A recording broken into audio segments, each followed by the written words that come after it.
우리 이사야 선지자는 이사야 1장 1절에서 밝히는 것처럼 유다의 10번째 왕인 우시야 때로부터 해서 13번째 왕인 히스기야 때까지 활동했던 선지자입니다.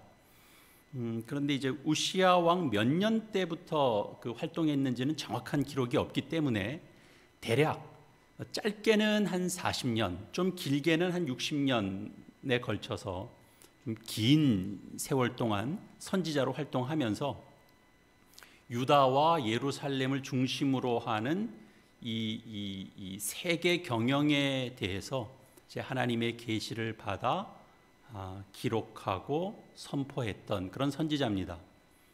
활동의 중심 시기는 북이스라엘이 그 당시에 고대 근동의 최고 권력자였던 아수르에 의해서 무너진 기원전 722년 전후가 됩니다.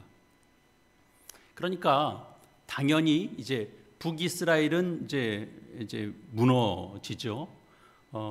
그리고 이제 남유다는 어땠을까요? 아수르의 군사적 압박을 이제 심하게 받았을 겁니다. 자, 이걸 이제 우리 상황으로 한번 연결해 보시면 훨씬 이해가 쉽습니다.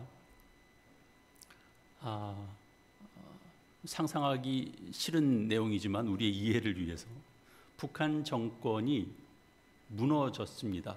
그래서 중국에게 예속되어 있다 이렇게 생각을 해 보십시오. 중국이 털썩 잡아먹은 겁니다. 그럼 우리 상황은 어떨 것 같습니까? 지금 우리 상황이 다 군사력을 더 증대해야 된다라는 이제 소리가 빗발치겠죠. 우리도 어떤 형태로든 핵을 준비하든 가져다가 여기다가 놓든 이렇게 해야 된다는 주장도 많이 강해질 겁니다. 그러니까 안보 불안증 이런 것들이 결국은 이 유다 예루살렘 주민들에게도 당연히 있었겠죠. 겁먹고 있었을 겁니다. 그러니까 그런 때에 이사야 선지자가 하나님의 말씀을 그들에게 선포한 겁니다. 그러니까 국가 위기 상황인 거예요. 그 굉장히 두렵고 떨리는 상황 속에 있을 때 하나님의 말씀을 선포한 겁니다. 오늘 본문이 되는 2장 2절에서 4절까지 내용은 말일에 성전을 중심으로 그래서 성전을 중심으로 해서 세워질 평화의 나라에 관해서 어떤 비전을 이제 보여주고 있고 놀라운 선포가 여기 담겨져 있습니다. 쉽게 말하면 이런 겁니다. 성전이 위치한 예루살렘이 세계의 중심 무대가 될 것이다 라는 메시지입니다. 오늘 우리가 본문에서 읽은 대로죠. 2절 하반절에 만방이 그리로 모여들 것이라. 이어지는 3절에서도 많은 백성이 가며 이르기를 오라 우리가 여호와의 산에 오르며 야곱의 하나님의 전에 이르자 그가 그의 길을 우리에게 가르치실 것이라. 우리가 그 길로 행하리라 하리니. 그러니까 세상 여러 나라에서 몰려온 백성들이 이 예루살렘 성전에서 하나님의 말씀을 들을 것이다 라는 겁니다. 그들이 몰려오면서 우리가 다 함께 하나님의 말씀을 들어야 한다, 몰려드는 겁니다. 여러분, 이 비전에 대해서 어떻게 생각하십니까? 꿈이 아주 야무지다 이렇게 느껴지십니까? 또 이렇게 바꿔보죠. 우리나라 대한민국이 세계의 중심 국가가 될 것이다. 세상의 모든 나라들이 우리나라를 향하고 우리나라로 몰려들고 우리나라를 배우자 이렇게 이제 몰려든다. 이런 주장과 한번 같이 견주어서 생각해 보십시다. 우리야 그 주장이 좋죠. 즐겁겠지만 다른 나라 사람들은 들으면 어떨까요? 공감할까요? 달갑게 여기지도 않을 것이고 공감하지도 않을 겁니다. 그러니까 이사야의 이런 메시지는 그 당시 그 시점으로 볼 때는 도대체 무슨 근거로 저렇게 이야기를 하는 거지? 그런 내용입니다. 그리고 더 아이러니한 것은 그 메시지, 그 선포가 실현되지 않았습니다. 이사야의 메시지가 선포되고 나서 정말 그런 세상이 왔느냐? 그게 아니고 100한 20, 30년이 흐르고 난 다음에 예루살렘은 어떻게 됐냐 하면 또 다른 새로운 제국, 아수르가 아니라 바벨론에 의해서 유다가 함락되고 맙니다. 그리고 예루살렘 주민들은 바벨론으로 포로로 끌려가게 됩니다. 이사야가 말한 말씀은 뭔가요? 이사야의 희망은 여지없이 무너지는 모양새입니다. 그렇다면 이사야는 하나님의 계시의 말씀을 이렇게 제대로 잘 들은 건가요? 잘 선포한 건가요? 헛걸 본 걸까요? 하나님의 말씀을 하나님의 선지자가 제대로 선포해야 되는 거죠. 현실에 그대로 보여지는 것들을 확인할 수 있는 방식으로 선포해야 되는 것이고, 그렇지 않으면 이사야는 좀 점검을 받아야 되겠죠. 위대한 하나님의 선지자의 말씀을 대하는 오늘날 우리가 좀 오해해서는 안 되는 것을, 그러니까 선지자의 하는 어떤 이런 말, 이런 메시지를 무슨 소위 우리 주변에 점쟁이들이 하는 말처럼 그렇게 이해해서는 안 된다는 겁니다. 어떤 사람이 사업에 성공할지 아닐지, 우리나라는 통일이 언제쯤 될지 꼭 집어서 말하는 그런 사람이 있다면 그건 점쟁이 부류가 될 것입니다. 그러나 선지자는 그런 사람은 아닌 겁니다. 선지자는 하나님의 뜻을 선포하는 사람입니다. 세상 사람들은 하나님의 뜻을 들으려고 하지 않습니다. 그래도 선지자는 무슨 일을 해야 되느냐 하면 하나님의 뜻을 선포해야 되는 겁니다. 세상에. 그래서 미래에 벌어질 어떤 구체적인 그런 내용으로서가 아니고 하나님의 뜻에 따라서 우리가 그 미래를 준비해야 되는 사람들이다라고 현재에 있는 사람들에게 선포하는 겁니다.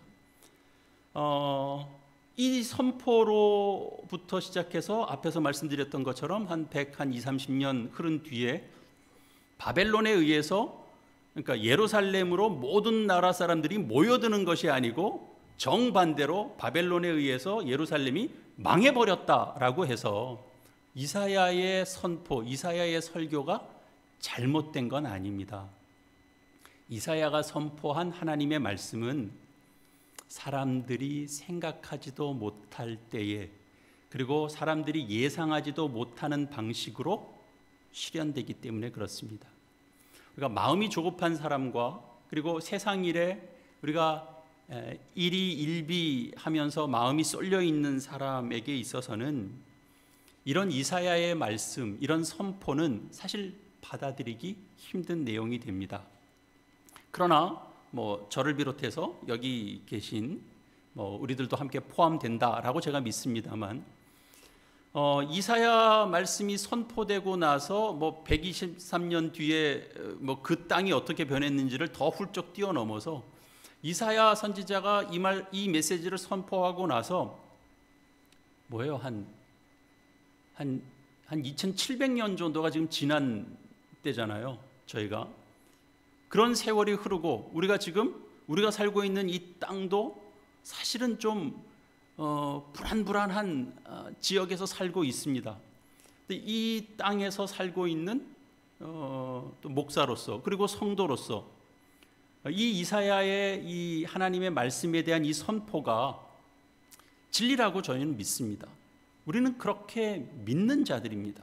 그가 바라보는 하나님의 때와 그 하나님이 행하실 일을, 그러니까 저 역시도, 그리고 우리 역시도 같은 관점을 가지고 우리가 기다림을 가지고 사는 자들이기 때문에 그렇습니다. 그게 무엇인지 우리 본문 오늘 4절 말씀 다시 한번 보시겠습니다. 매우 정확하게 묘사했습니다. 그가 열방 사이에 판단하시며 많은 백성을 판결하시리니 무리가 그들의 칼을 쳐서 보습을 만들고 그들의 창을 쳐서 낫을 만들 것이며 이 나라와 저 나라가 다시는 칼을 들고 서로 치지 아니하며 다시는 전쟁을 연습하지 아니하리라. 이 구절을 다른 번역서들을 좀 보면서요, 이 공동 번역으로 다시 한번 읽어드리겠습니다. 이 공동 번역으로 읽으면 좀 더 가슴이 뜁니다. 이 대목은 좀 그렇습니다. 여러분들도 똑같은 심정일 거라 그렇게 생각이 듭니다. 한번 들어보시겠습니다. 그가 민족 간의 분쟁을 심판하시고 나라 사이의 분규를 조정하시리니 나라마다 칼을 쳐서 보습을 만들고 창을 쳐서 낫을 만들리라. 민족들은 칼을 들고 서로 싸우지 않을 것이며 다시는 군사훈련도 하지 아니하리라. 여러분, 창과 칼은 전쟁에 필요한 도구이지만 보습과 낫은 전쟁에는 필요하지 않은 그런 농기구입니다. 그래서 이 말씀이 참 우리에게는 이렇게 굉장히 가슴 뛰는 말씀이 아닐 수 없습니다.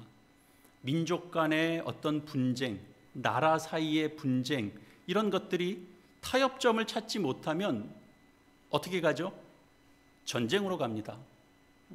오늘날 보고 있는 것과 같습니다. 이미 역사에서 수없이 반복됐습니다. 지금도 진행 중이고 앞으로도 일어날 겁니다. 적절한 선에서 타협을 찾지 못하면 그러면 나라와 나라가 전쟁을 일으키고 민족과 민족이 싸움을 일으키게 되죠. 이사야는 이 형제 나라였던 그 북이스라엘이 몇몇 나라들끼리 동맹을 맺어서 아수르 제국과 전쟁을 벌이다가 완전히 망해버리는 역사적 사건을 목격한 사람입니다. 이런 일을 겪고 나면 사실은 충격을 받죠. 정신적인 충격을 받습니다. 그리고 이런 충격에서 좀 헤어나려면 꽤나 시간도 오래 걸립니다. 특히 이 작은 나라가 전쟁에서 패배하면 그 절망의 나락에서 빠져나오는 게 쉽지 않습니다. 근데 이건 나라만의 문제가 아니고요, 개인 간의 분쟁에서도 마찬가지입니다. 싸움이 일어나죠. 단지 간단한 충돌로 끝나지 않습니다. 그리고 치열하게 싸우는 싸움으로 이어지기도 합니다. 사람들이 좀 평화롭게 살면 좋은데 우리의 현실은 그렇지 못합니다. 평화롭게 살지 못합니다. 개인과 개인이 부딪혀서 싸우면 또 판결이 나게도 됩니다. 거기서 또 잘못한 사람이다라고 또 꽝꽝 하면 그 충격이 또 있죠. 우리가 평화롭게 산다고 해도 인간의 삶이라는 게 참 고달플 수밖에 없는데 우리의 삶의 현실도 늘 분쟁이 있습니다. 분쟁거리가 늘 도사리고 있습니다.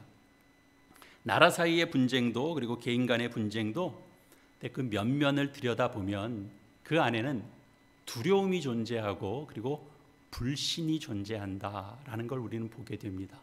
불신이 존재하면 서로 간의 충돌이 필연적입니다. 충돌할 수밖에 없습니다.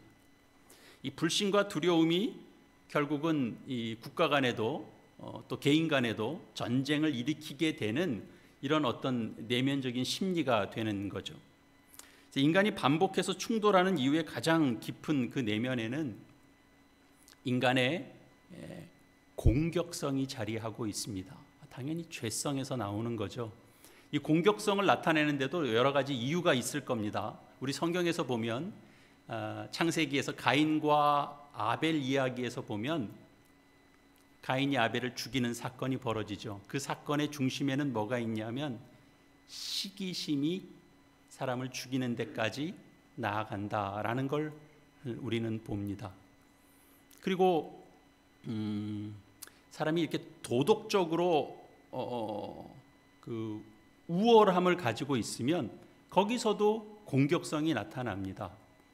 바르게 해야 된다라는 것 때문에 살상이 일어나는 일들이 역사에도 있었고요. 우리 토스토옙스키의 그 죄와 벌이라는 그 소설에서도 보면 그 주인공이 세상의 정의를 실현한다라는 명분으로 사회적으로 보면 백해무익한 그 고리대금업자인 그 노파를 살해하죠.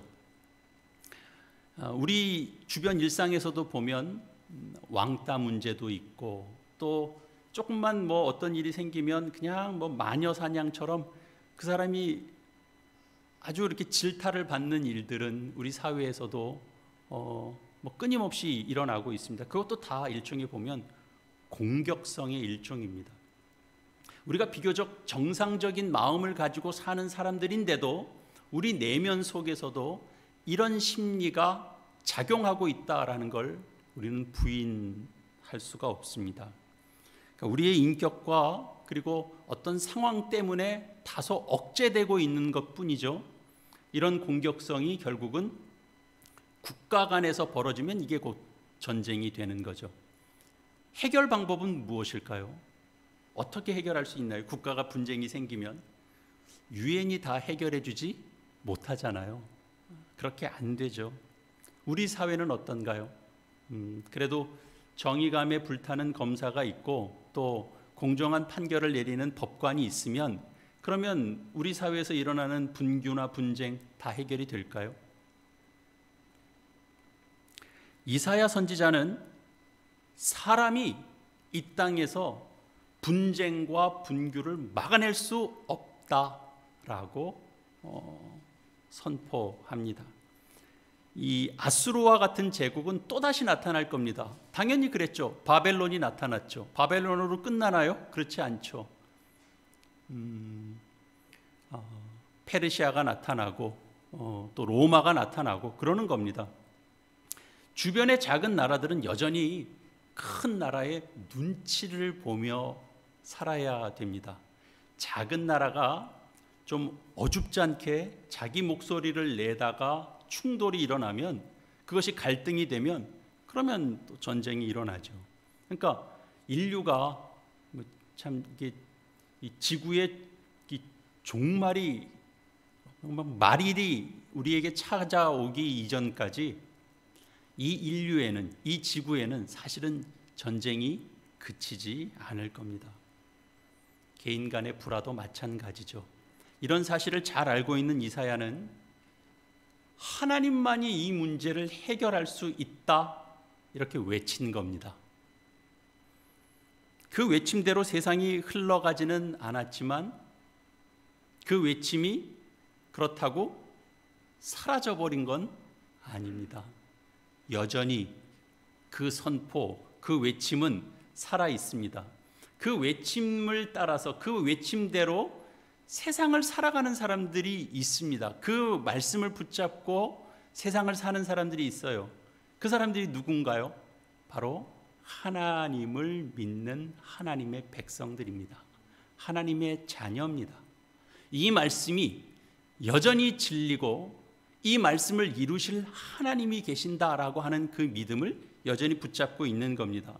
그래서 하나님의 뜻 가운데 그 말씀을 이루실 하나님의 계획 속에서 예수 그리스도께서 이 땅에 오셨고, 예수 그리스도께서 이 땅에 오실 때 그분은 전쟁의 왕으로 오시는 것이 아니라 평화의 왕으로 오시는 주님이신 것을 믿는 자들이 하나님의 백성들이죠. 바로 우리들이 결국 그 날이 올 것이다라는 것을 손꼽아 기다리는 사람들입니다. 그래서 칼로 보습, 이 보습을 만든다는 건 쟁기를 만든다는 뜻인데요. 그리고 창을 낫으로 만든다, 이런 표현은 미가 선지자의 설교에서도 똑같이 나옵니다. 그러니까 칼을 보습으로 만드는 일, 두 가지 조건 하에서 가능할 것이다, 이런 생각이 듭니다. 하나는 전쟁을 벌여서 한 나라가 완전히 항복할 때입니다. 여러분, 완전히 항복하면 원래 항복하는 쪽에서는 포로된 자의 가장 기본적인 게 뭐예요? 무장 해제예요. 무장 해제를 해야 되는 거예요. 우리 영화 같은 데서 보면 뭐 다 보죠. 그게 1차입니다. 그때는 뭐 칼이고 뭐고 다 내려놔야 되는 겁니다. 아무것도 손에 쥘 수가 없습니다. 또 한 가지 가능성이 있죠. 그거는 두 나라가 서로 우리는 절대로 공격하지 않겠다라고 약속을 하는데, 정말 그 약속이 정말 100% 믿을 수 있는 약속일 때, 그럴 때 가능할 겁니다. 이사야는 이 나라와 저 나라가 다시는 칼을 들고 서로 치지 않는다, 이렇게 선포했거든요. 그리고 더 나아가서 다시는 전쟁을 연습하지 아니하리라, 이렇게 말했습니다. 이게 정말 꿈 같은 얘기입니다. 이런 일은 우리 역사에 한 번도 일어나지 않았습니다. 지금도 전 세계는 여전히 전쟁의 열을 올리고 있습니다. 이런 선지자의 이 메시지를 하나님의 말씀으로 우리가 받아들이고 있는, 그러니까 오늘날 이스라엘 정말 이거 하나님의 말씀으로 문자 그대로 받아들이는 사람들이잖아요. 이스라엘은 그러면 어떻게 하나요? 이 말씀, 그 유대인들이 이 말씀을 정말 생명과 같이 받아들이고 말씀 그대로를 받아들이는 사람들인데, 그들 어떻게 하고 있나요? 창과 칼 안 만드나요? 더 만들죠. 지금도 우리 지금 예배드리는 도중에도 얼마든지 미사일이 날아가는 게 지금 현실이잖아요. 이슬람 국가를 공격합니다. 청교도 정신으로 세워진 미국 역시도 사실은 전 세계에서 보면 가장 강력한 전쟁 무기를 보유하고 있는 나라다, 이렇게 얘기할 수 있습니다. 그들은 청교도 정신을 바탕으로 해서 식민지를 두고 있지는 않지만 지금도 일어나는 수많은 전쟁에서 결코 자유롭지 않습니다.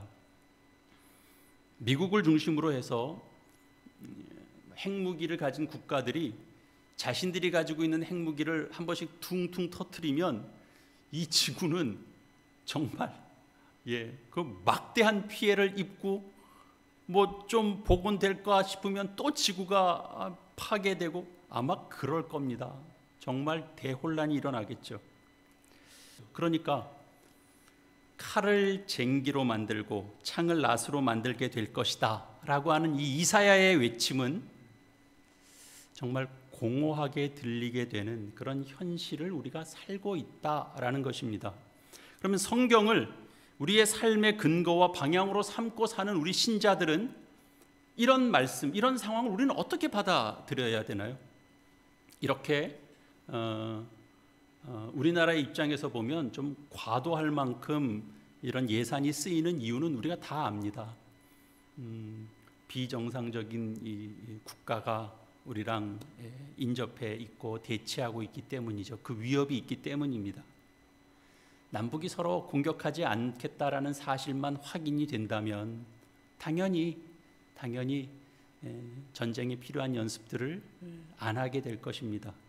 그러나 이제 문제는 그 판단을 내리기가 너무 어렵죠. 우리 눈에는 아무 말도 믿을 수가 없죠.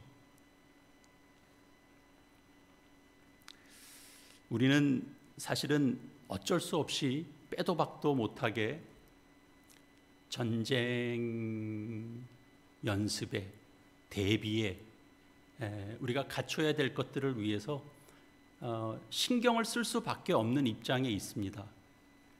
우리는 어떻게 해야 되는가? 사실 저만 모르는 게 아니죠. 전문가들도 뭐라고 얘기하기 어려운 겁니다. 우리는 어떻게 해야 되나요? 이 말씀을 우리는 신뢰합니다. 이 말씀을 오늘도 우리는 선포합니다. 다만 창과 칼을 농기구로 바꾸라 하고 그런 때가 온다라고 하는 사실을 우리는 선포하는 사람으로 우리는 서야 됩니다. 그러나 실질적으로 이걸 선포만 하면서 살면 무슨 의미가 있나 이런 생각이 들 수 있는데, 역설적으로 그래서 우리는 이 때를 준비하는 사람들이기 때문에 우리는 평화를 준비하고 연습하는 사람들로 살아야 한다라는 것입니다.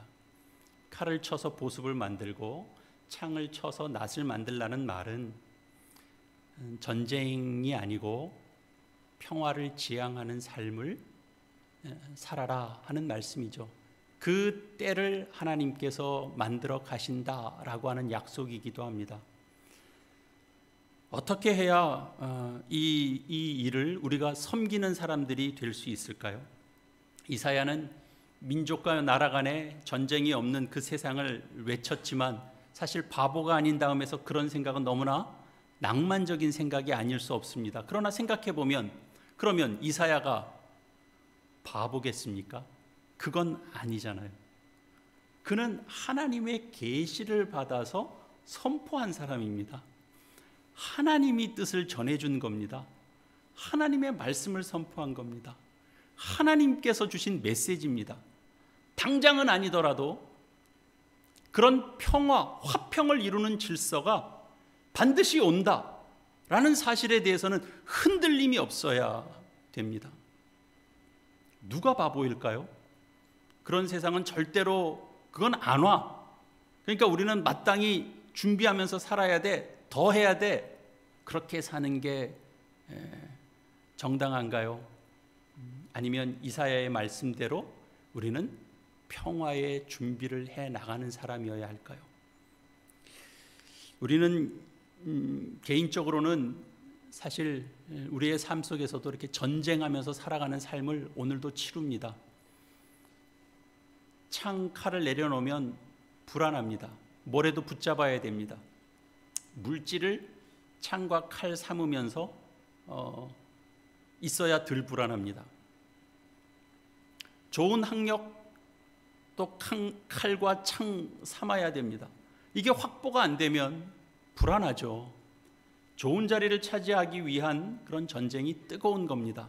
사소해 보이는 우리 삶에서도 그 주도권을 쥐려고 하는 그런 싸움은 여전히 이루어집니다. 주도권을 내가 쥐지 않으면 불안합니다.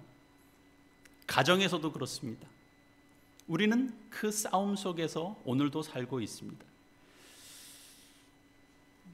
오늘을 우리는 주님 오심을 기다리는 그런 때를 준비하는 주일로 우리는 보내고 있습니다.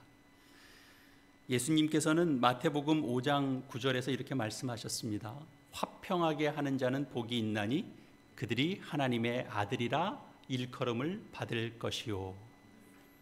예수님께서 말씀하신 이 화평은 분쟁이나 다툼을 그냥 적당히 타협하거나 무마시켜서 문제를 덮는 것이 아니고 싸움이 일어나는 근본적인 문제를 해결하는 것을 말합니다. 하나님의 백성으로 거듭나기 전에 인간은 싸울 수밖에 없는 존재입니다. 안 싸우는 게 이상합니다. 싸움이 당연합니다. 우월감을 가지고 전쟁을 일으키는 자들입니다. 우월감 그러면 뭐 좀 그럴듯한 것 같은데요. 그냥 쉽게 말하면 내가 잘났다는 겁니다. 내가 그래도 옳다라는 거죠.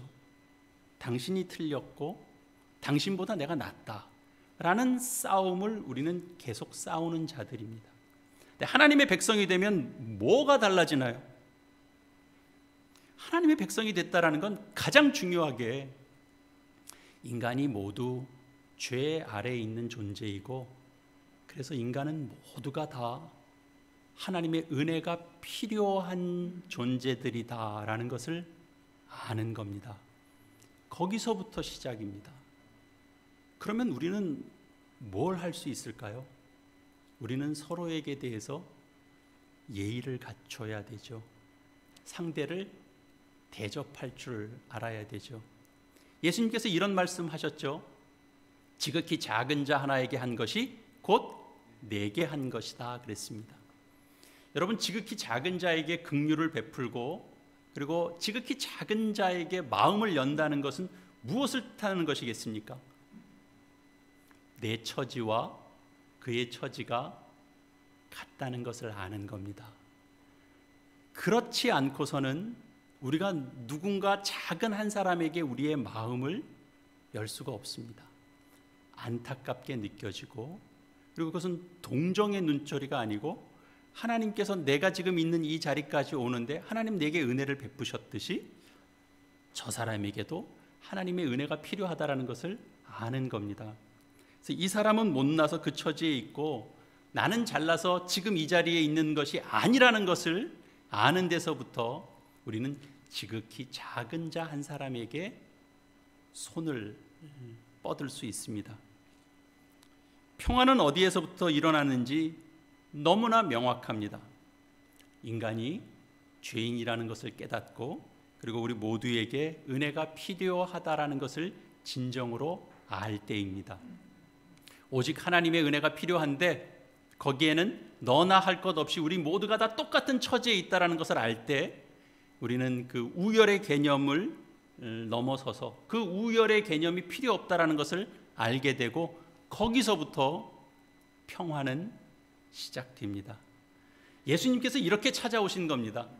예수님은 결코 우월한 입장에서 가르치고 명령하는 방법으로 평화를 만드시려고 이 땅에 오신 것이 아닙니다.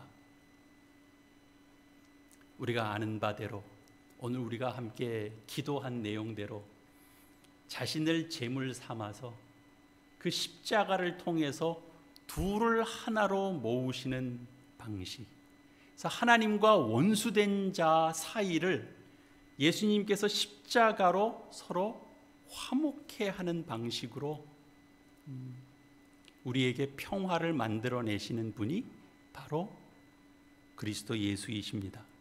예수님께서 우리보다 나은 게 없어서 그랬겠습니까? 아니죠.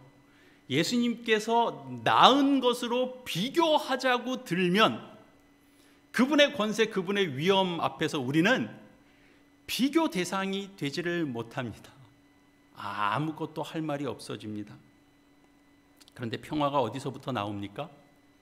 그분이 철저하게 전쟁 준비를 잘해서 평화가 시작이 됐나요? 그렇지 않죠. 아니 어쩌면 그 주님은 이 싸움을 단단히 준비하셨을 수는 있습니다. 이것이 전쟁이라고 하면 전쟁이라고 표현해도 됩니다.